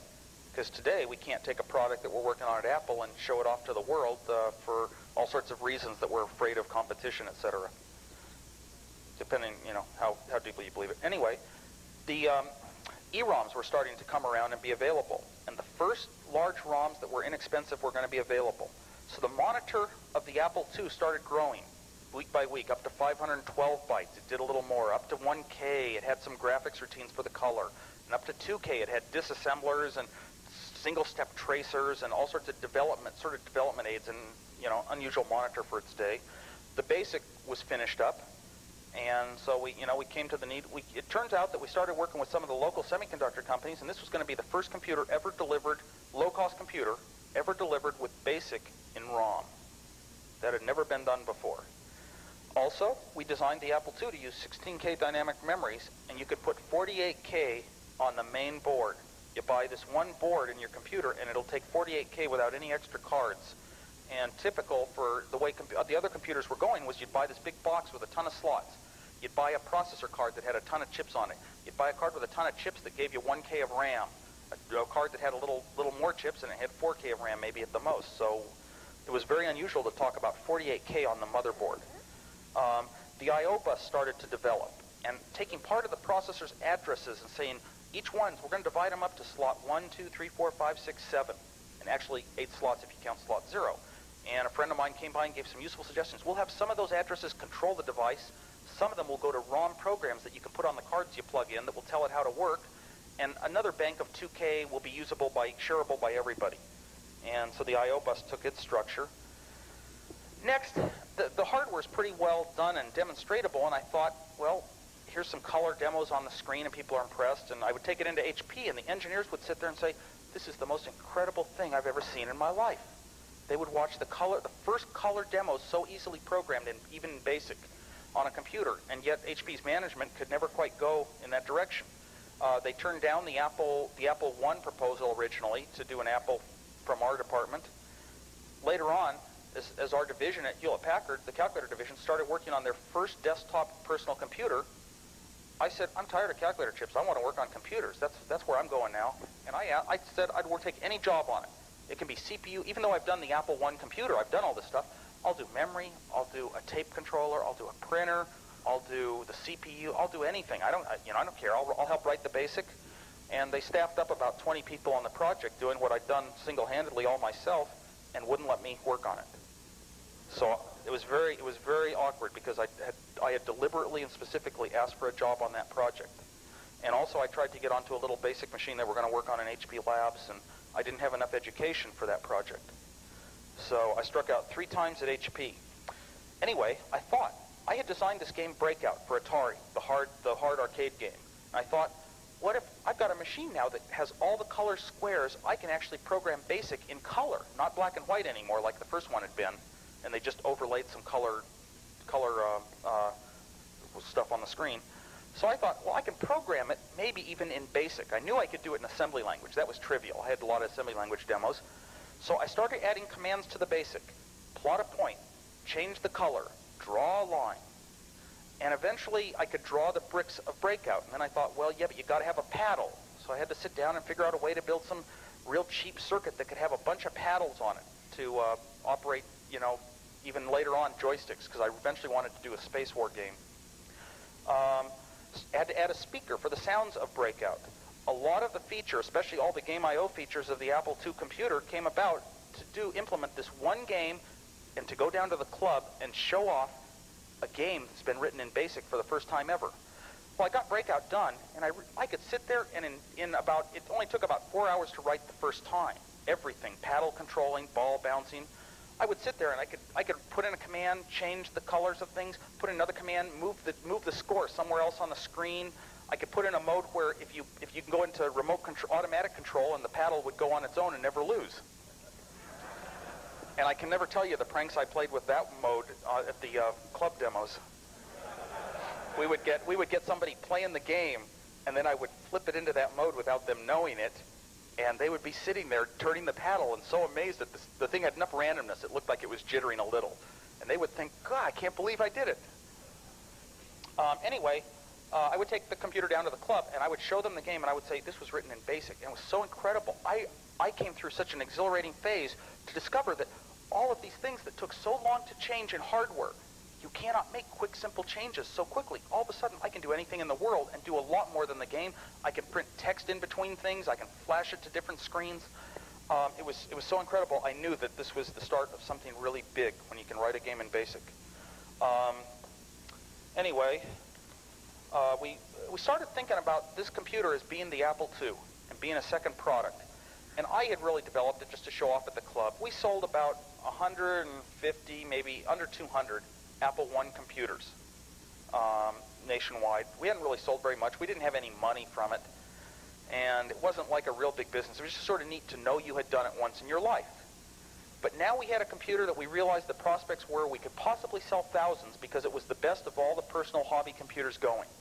And the current winner was the Sol computer. It came out in between the Apple I and the Apple II. And by the time we introduced the Apple II, the Sol was actually selling like maybe hundreds or thousands a month around the country. And we knew we had a 10 times better computer with fewer parts. Well, the trouble is, if you're going to build 1,000 computers and really go into business, how do you build 1,000 computers when they cost $250 each? You need $250,000. There's no way around it. So we started seeking venture capital. Eventually, Steve was pursuing this heavily. He ran into Mike Markkula. Mike had been a product marketing manager at Intel Corporation and had had a stock option there from the early days, had made $1 million. So he had retired from the rat race. He was still pretty young. And he would sit down and he would follow technical journals and especially electronics journals, so he kept up with things. Well, this guy is like one of the most ethical, kind of nice people you could ever meet in your life. He's just so pure. He was going to sit down and help us write a business plan to raise venture capital. He was just going to help out of his own time. He started realizing what a great product the Apple II was looking like. It was so fascinating and so complete and perfect compared to the market. And he started realizing that analysts were predicting one of the rare events where a market grows from 0 to several billion dollars in a short time frame, like 5 or 10 years. And he said that sort of event only happens once every 10 years. Well, he said he took the approach that, yeah, we can actually become a $500 million company in 10 years. And he decided he wanted to join us as an equal partner. And originally, he didn't even want equality with us. He just sort of, he's like one of these very fair people. He could have totally taken advantage of us and said, tell you what, for $50,000, I own everything. Well, anyway, he was going to loan us $250,000 to do our product. And he bought in as just a little less than an equal partner. And he gave me an ultimatum. And that was that I had to leave Hewlett-Packard before he would come in and do this. When you work for a company that's good to its employees and you feel that it respects the employees, where they're going to grow to and how they're going to develop with their careers, you feel a company's good to its employees like that, there's almost no way in the world you're going to leave for anything. And I thought about it, and the ultimatum day finally came, and I had to quit HP to do Apple, and my answer was no. And Mike said, fine. So that meeting was over, and I went home, and Steve called up all of our friends, and he was actually in tears, and he got all my relatives and friends to call me. And eventually a friend of mine from Hewlett-Packard, who had designed the I/O bus structure of the Apple II, finally actually talked me into doing Apple. He said, listen, Steve, you can be an engineer and then become a manager and then get rich. Or you can be an engineer and just stay an engineer and get rich. So I thought about it, and what was really bothering me was this idea that I hadn't developed a product to be the start of a company, and therefore, I just didn't feel it wasn't right. The development didn't come out of the fact that there was a company, and I just had to consciously realize that a company was a different, independent thing. You'd start a company to make money and to help manufacture, a good design, but you can still do good design, on your own, things you're interested in, and they're independent. So anyway, we decided, yeah, we're going to go ahead. Our first president, Mike Scott, came in. He came from National, and he was one of these operations-minded guys who can just take over and spot the necessary things to do and get to them pretty quickly and get them run. And in the early days, a phone call would come in at 6 at night, and he'd answer it himself. And he'd usually say, this is the janitor, call tomorrow. And when we didn't have a floppy disk in the first days of the Apple II. All we had was a cassette drive. And Scotty, our president, would sit there and he'd line up 7 of them. 1 would be playing and 6 would be recording. He'd push all the buttons simultaneously, and that was how we copied cassette tapes to deliver with our computer. And Rod Holt was an engineer who designed a nice switching power supply. Steve Jobs' role was, I was interested in designing a nifty computer with a lot of neat little instructions and subroutines and graphics modes and hardware and software. And if I had a bunch of wires on my living room floor, this was the neatest thing in my life that I could ever own. Steve was more along the lines of product thinking. He thought about the Apple II as a big, successful product, something that people would buy like you buy a stereo. You take it out of the box, plug it into the wall, and you start using it within minutes. Okay? And he did not have any computer design ability. He had never programmed, so he really didn't have the background. And he related more to people who were going to buy these things just as an intriguing thing for what it did that didn't really know anything about computers to begin with. And that was the product thinking that he came up with was most helpful. His orientation led us towards the best parts of the day being the dynamic RAMs, the 16-pin ones, the plastic case, the first time ever for a personal computer to be in a plastic case. What else did he lead us into? I'll think of it. Oh, he wanted the size and shape to be important, that it had to be low weight, but to build it, we wanted to build the power supply into it. The trouble is, to build a power supply into a plastic case, it's got to be low weight and low power. So he had a good engineer friend, Rod Holt, at Atari, design a switching power supply that was the first switching power supply for the low-cost hobby computers. Anyway, we started heading towards manufacturing this thing, and we often speak of it as the first personal computer, and you could use those words to describe there was a transition taking place in the low-cost computers with the Apple II. It was the first computer ever to have many features that every personal computer since has had, and that not one computer before had had. It was one of the first to operate like a terminal. Video and keyboard come with the computer. That had never been a given. It was actually a little bit rare before the Apple II. It was the first computer ever with a plastic case. Look at every personal computer since it, though. The first computer ever with BASIC and ROM. Look at all the personal computers since. The first one with color, standard feature on a low-cost computer. Look at every one since. The first one with high-res graphics on a low-cost computer. Look at every one since. First one with paddles and speaker and game I/O stuff built in. And look at all the personal computers that followed. It sort of set a standard for a size, an appearance, and a look. It was the first one with cassette built-in standard. When you bought it, when you bought the machine, you got all of these things that became identified with personal computers. So it was a major departure for its day, a lot of major differences. And that would apply to the Macintosh today. We introduced the Apple II computer at the first West Coast Computer Fair, and even at that fair, you know, we had time occasionally for pranks. Well, sometimes you go out to dinner and you say, wouldn't it be funny if we made up this fake brochure for a funny product? And you all laugh, and it was a good joke. Well, my mentality is whenever you think of something that's funny and it's a good joke, make it reality. Go out and do it. Realize it. So I got a couple friends together who'd been in on this one. I said, shh, we don't tell anyone else. This is scary because we're going to do it really good. We made up 20,000 brochures for a fake product called the Zaltair computer. The big computer up till that day had been the Altair, but now the Z80 was out and everybody was using Z words like ZPU and Zapple, and so we were going to come out with this fake product, the Zaltair, and we wrote up an incredible sounding document that sounded a lot like the manufacturer was going a little crazy, describing it as, you know, a computer without software is like a banjo without strings. So we made up the dumbest words we could think of, and we also copied some of the dumbest ads we could find. We put a little coupon on the back that if you sent in certain brands of computers, you would get certain discounts towards buying this Altair. Because we figured this will be so funny because they'll get 1,000 computers sent to their door. And that was why we decided we can't even let Steve Jobs know we're doing this. Nobody can know. Nobody. And we actually made 20,000 of these things, and we only got a few hundred distributed because they had a rep at the show, and he spotted them pretty quickly and hauled them in and said, these aren't real. And so we started being real tricky, and we'd hide them under pay phones, and I'd go up to some of the tables that had a bunch of brochures on them to lay out my fake brochures, but I started realizing that boxes have been disappearing. Somebody is onto this stunt. So I would put a few, if I had a green pile, I would find a different green brochure, and I'd put a few on top that was some other company's brochure. I went up to one table, and I took this little stack, and I set it down so that people would start grabbing it. Instantly, a guy runs over and looks at the top sheet, and he sees that it's not the phony one. So I think I lucked out. Obviously, if we did something like that today, if I did something like that today, you know, whatever company it was, you know how big the lawsuits would be and how horrendous a thing. But we could actually pull pranks back then because the market was still small. Where am I? I would go put this in. Anyway, we did introduce it at that fair. Sales started immediately, and we started setting up a good marketing program. Mike Markkula had joined us as marketing manager, and he was working 60 hours a week like all of us back in those days.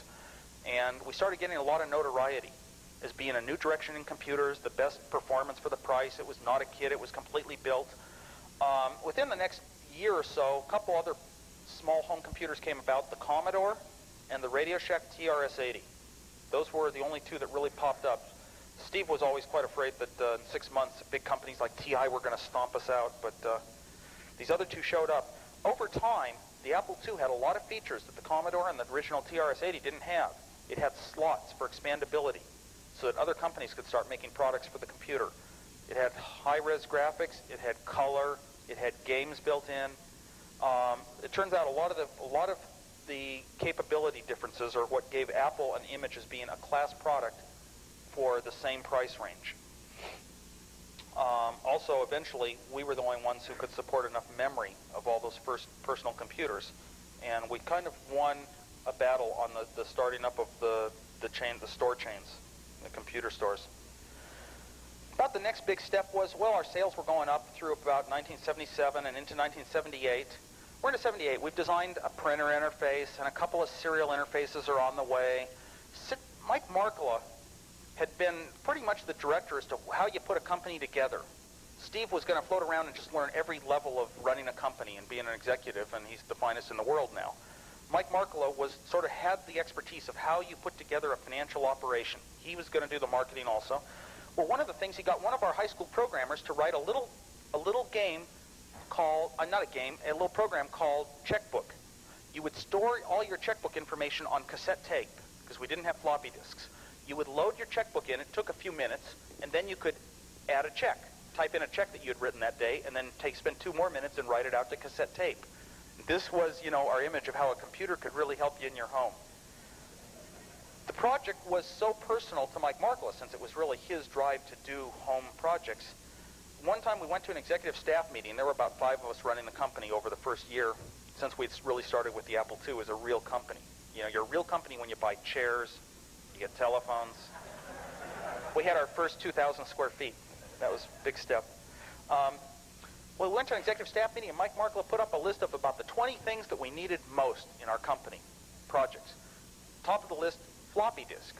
Well, of course, his big thing, all of his thinking was directed from this one checkbook program that he'd been behind. You had to wait for so many minutes to read your checkbook in. A floppy disk would do it instantaneously. Second on his list was floating point basic. All we had was integer basic, and if you if you're doing a checkbook program, integer basic isn't exactly what you want. So our high school programmer, Randy Wigington, who actually did MacWrite in later years, he got to work with Microsoft in modifying their BASIC and doing a 6502 version and adapting it to graphics features of the Apple. And I retired from that meeting. I was thinking floppy disk was at the top, and I didn't really know what I was going to do. I said, okay, I'll look at it. And I had this little idea, so I sat down, and I didn't know anything about floppy disks. I'd never read a book on them. I'd never studied them. I didn't know how you built a controller, what a controller did, what calls it had. Didn't know any of this stuff. So I sat down, I opened up a Shugart manual. Okay, rather than starting up the hierarchical ladder of knowing what an operating system is, I started at the very bottom, the raw hardware, a Shugart drive with no hardware or anything. I started studying what signals you put into it, what signals you'll get out. And after a while, you understand how audio tapes work. You write a varying signal on a tape, and you read it back, and it comes back. Well, I knew enough to design a digital circuit that could put out some digital pulses, and I didn't know how people formatted disks or anything and how they figured out where stuff was. I just knew I could write some stuff out, and I could read it in, and I could come up with a way to detect exactly when I'd read the right stuff. And I came up with a little circuit that was only 5 chips to read and write on the floppy disk, based upon, and would just about do everything I could read in the Shugart manual about their drive. And I thought, well, there's something I don't know about floppy disk controllers, because all the other ones are 30, 50 chips. Okay, this is 1978. And they're all 30 chips. What have I not done? They must have registers to store stuff. There must be something important that I think I can do that I don't really need. Because I didn't know where I was. I was very vague, and I really was naive. So I pulled out a North Star floppy disk schematic, and I looked it over and figured out what everything did. And I went to their software, and I looked at all their routines, and I figured out what they did. And I figured out that, wait a minute, I'm doing all that stuff already. So I knew I was onto something good. Fortunately, I had not known enough to go out and design a 50-chip interface. And of course, also, I did not design the entire thing initially. I designed enough that I knew I could write bits out, and I could read them back. But there was a little thing called synchronization. How do I know when I get 8 bits back where the byte starts and stops? And I didn't, and I knew that there were all these clever little IBM trick codes for doing synchronization, but I wasn't going to build that yet because I didn't want to add a bunch of chips to my circuit. I wanted it real small. I'll figure this out later. And then fortunately, I put it off till I had the whole thing built and working, and then I figured out a way to do it for no chips, a little trick we call self-sync now. And it's similar to how you synchronize data being sent to teletypes on a serial line. You have a stop bit. Basically, it's a stop bit. So the floppy disk came along pretty quickly. From start to finish, from when I'd seen first been proposed at executive staff till it was working, it was reading, writing, stepping from track to track, and we did not have anything like an operating system. We could not say run a program yet. It took 1 week over a Christmas vacation. Randy Wigington came in and helped write a lot of the code that would format the disks the first time through, and I was working on the hardware, and it took 1 week because we were so motivated. We were working through Christmas vacation about 20 hours a day. You know, and occasionally we would take a break and play a game, but we were there. That was Christmas 1970. I figured this out. This is actually Christmas 77, and I was there every day, including Christmas and New Year's. So it was when you're highly motivated in the right way because you're doing something of your own creation, that's when you can't be stopped. Anyway, we also had a secondary motivation, which was we'd never been to a big glamour city like Las Vegas. You see it on TV, neon lights, and all these stories. It's the big place to be. There was a show called Consumer Electronics Show that was going to be in Las Vegas in January, and Apple planned to be there. Even though we were not even $1 million company, we were going to put our computer on a little tabletop and just show it to anybody who came in a little side wing. And Randy and I thought, he was only 16 at the time, but we thought, boy, wouldn't it be neat to go to Las Vegas? So our motivation to get the disc done was that was a good reason to justify our going. So we got the disc done, and we started writing enough of an operating system that we could just type run Star Trek, and it would play Star Trek and a few other programs. Well, we flew off to Las Vegas as soon as Christmas vacation was over, and we had one night to get this thing working because the show started the next day. We would walk down to the convention center and start working on code and finishing up the last bits of an EROM that we needed to make this thing work the disk drive. Of course, we would occasionally walk out and go down to a casino, and he was only 16, but he learned how to gamble. And he won. Then we'd go back. 6 in the morning, we finally, sector by sector by sector, we put together a disk that we could actually work. Randy was so smart. He said, Steve, we're so tired. We got to back this one up. We got to make a copy before we do anything else wrong. So we started copying it. We had a little mini operating system where we could read one track in, change disks, write it out. So we could do one track at a time, and we copied the entire disk. And then we discovered that we'd accidentally copied onto the good one. But fortunately, we'd saved everything on cassette tape, so we just had to recreate it. And we actually demonstrated it at CES. And anyway, about the next show we went to was the first time Apple was ever at National Computer Conference, NCC. This was before there were any microcomputer shows like Comdex. And NCC was out in Dallas. And of course, Randy and I volunteered because, God, we just love to travel. Every time we ever traveled, it was the first time we'd ever been in that part of the world. So we went out to Dallas, and learned about how hot it could be. And it was the first time they allowed personal computers or hobby or home computers into NCC, and they all had little tabletops, no finished polished booths. And Mike Marklow would disappear during the day with his wife and go out to see Dallas, and Randy and I would have to be there the whole day showing people the Apple II and its floppy disk or whatever. Well, for fun at night, we came back. I had designed a system once for a little company in Los Angeles whereby they could show movies in the hotel rooms. And if you dial up the movie, you'll get billed. Okay, so I knew how these things worked. Well, I walked into our hotel. It was the first hotel I'd ever been in that had one of these things where you could actually dial. It was not the one I designed, but you could dial a movie, and I knew that this thing sends its room number back down the cable. So I unscrewed the box. I found little dip switches inside.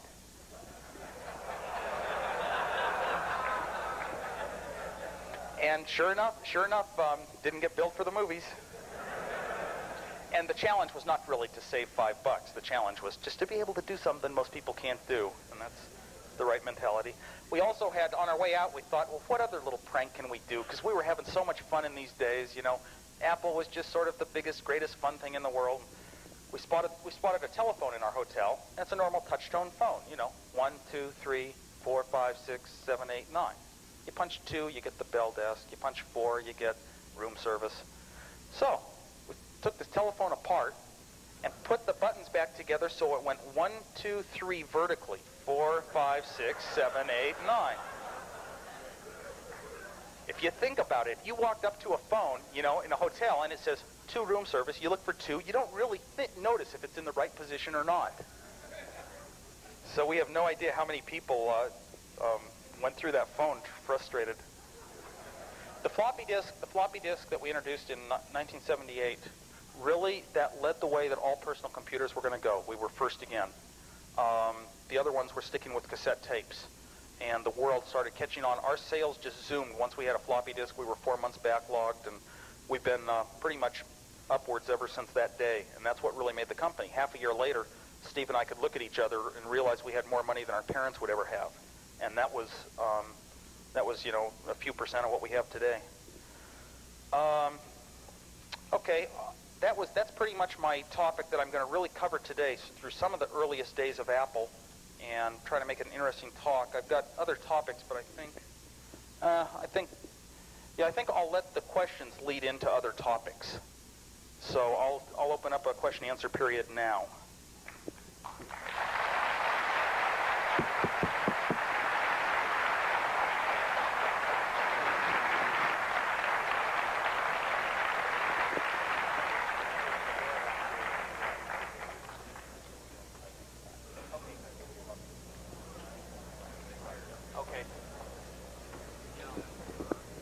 If anybody has any questions,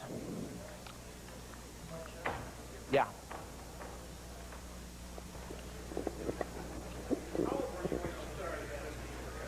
How old was I when we started Apple? I was 25 when I started designing the computers in the club, 27 by the time we were a real company. Steve Jobs was 5 years younger.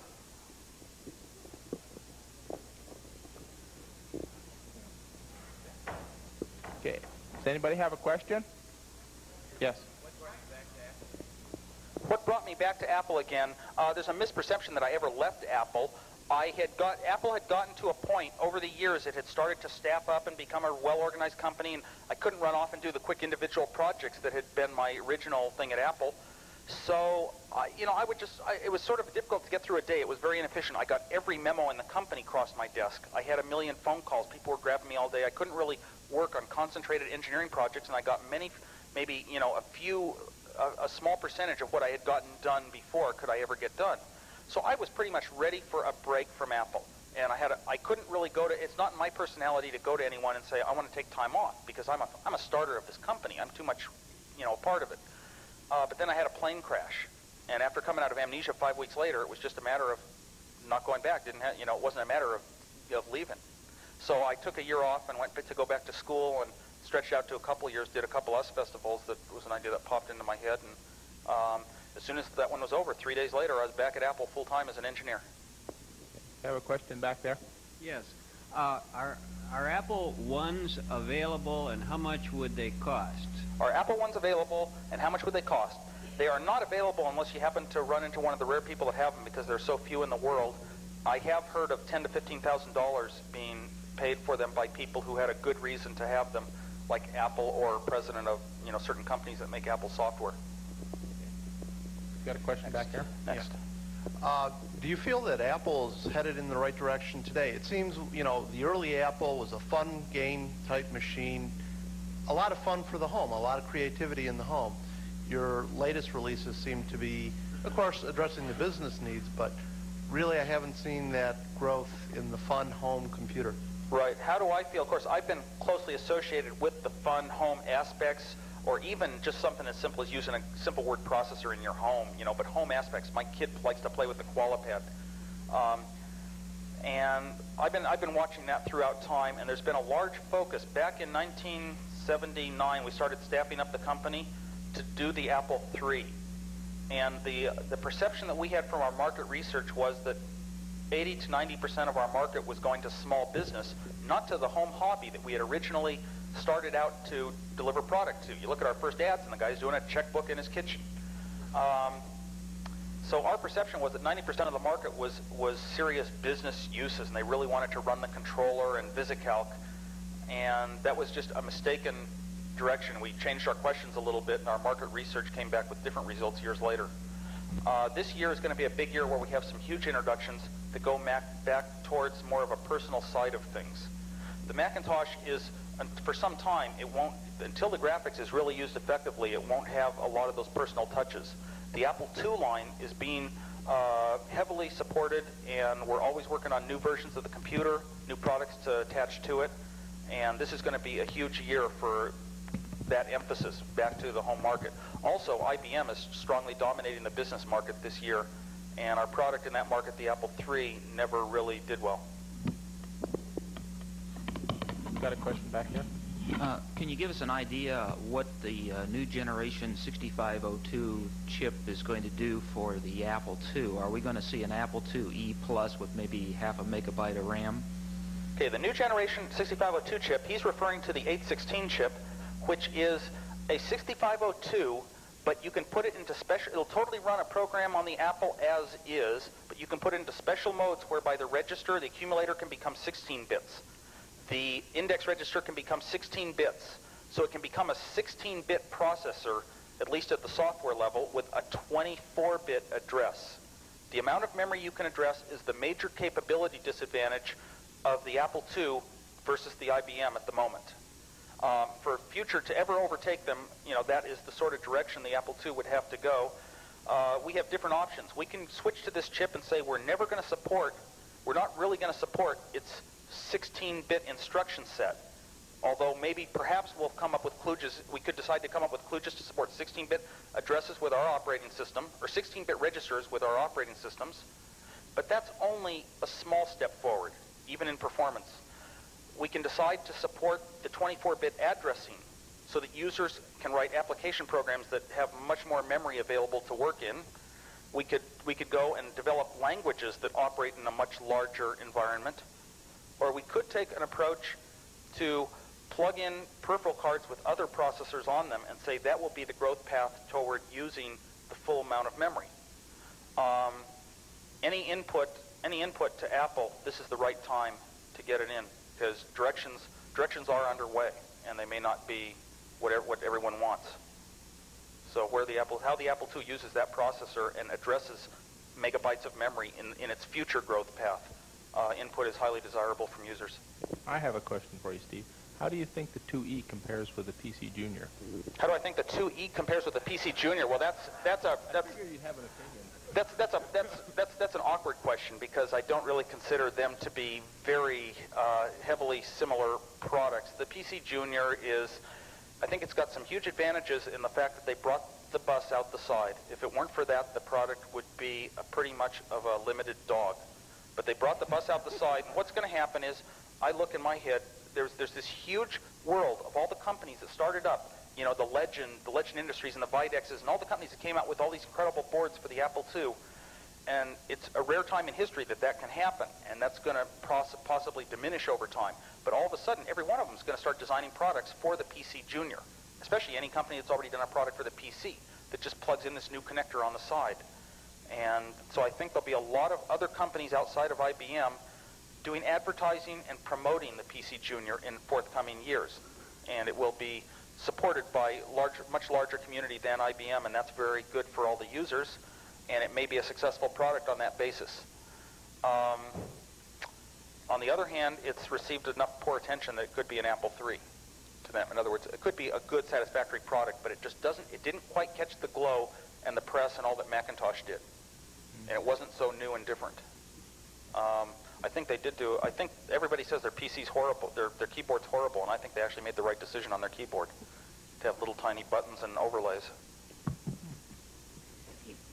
I'm a teacher, and after having taught graphing in math classes, then went to try to teach graphing in the computer, and noticed that the coordinates are set up differently. Instead of the 0 point being the lower left-hand corner of the first quadrant, it's in the upper left-hand corner, and I was wondering if there was any logic behind changing the graphic system from the coordinate axes. Yes, at a software level, you can be given coordinates that put 0, 0 down in the lower left-hand corner like mathematics has always done. The Apple pretty much is closer to its hardware organization, which was basically a philosophy of the lowest order bits come out first. And then the lowest order bits come out first, and the lowest order addresses inside the machine, there's hardware signals that corresponded to 0 being at the top instead of at the bottom. And we sort of stuck to that, and we had higher level thinking that came along in later years that 0 should really be at the bottom. Macintosh, for example, and Lisa, the newer computers went that direction. I think a lot of the software packages that exist, there are some that do put 0 at the bottom as how they work, but they're individual applications. The commands we provide in BASIC, plot it from this point to that point. There's no change in the foreseeable future that I've seen or heard of from Apple. Steve, some of us have been getting over there. I'll find it. Some of us have been getting into artificial intelligence, and the more we get into it, the more we realize that to get Lisp or something like that on a machine, you need it seems to be, you need a bigger machine.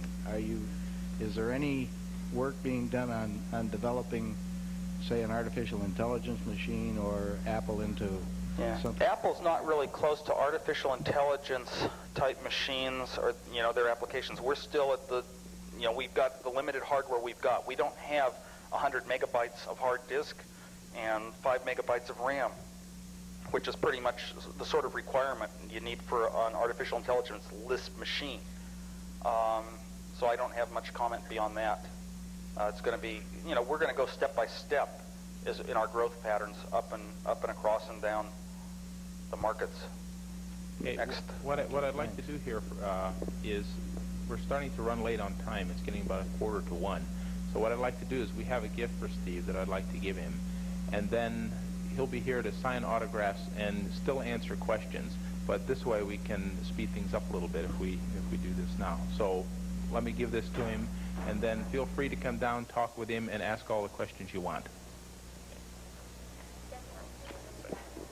One of the things that I'd like to do is that we try to put this little show together so that virtually nothing could go wrong, and we came pretty close. And the board was terrific. All the guys on the board, we had a lot of teens that were helping. Hertha and Jerry Gentili and their committee did very, very good. We had the committee, John Stipa, Tom Wysocki, Lee Barthelman, Tom Evans, and myself.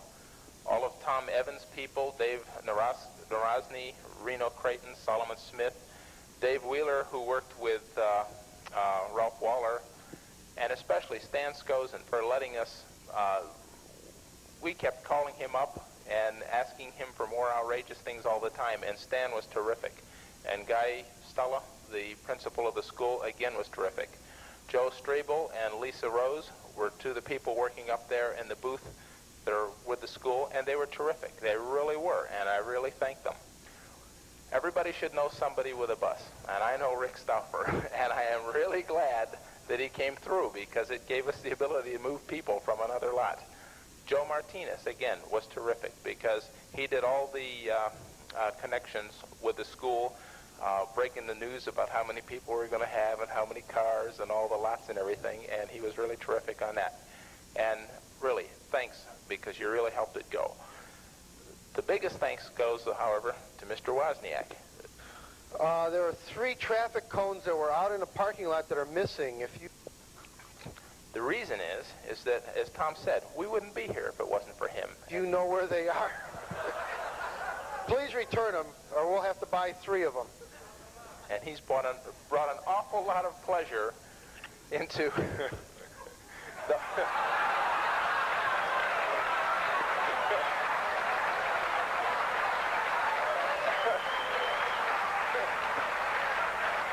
Are you the guy that stole those? We were looking for those 3. There were 17, and we have 14 of them in the booth back there right now. Never lets up. See if he did it or not. He's going to take the credit. Anyway, what do you get for somebody that either has everything or can get everything? And what we try to do is get you something that it's from our heart. It really is, because you have given us. You've given us all a lot of pleasure and a lot of interesting expansion of our horizons, and we appreciate it. All right, another one.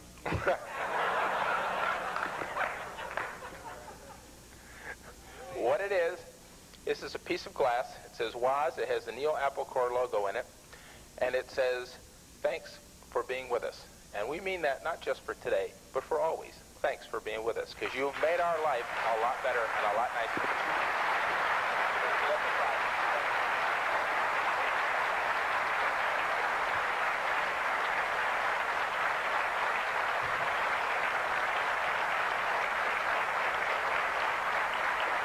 feel free to come on up and ask Steve questions. He'll be more than happy to talk with you.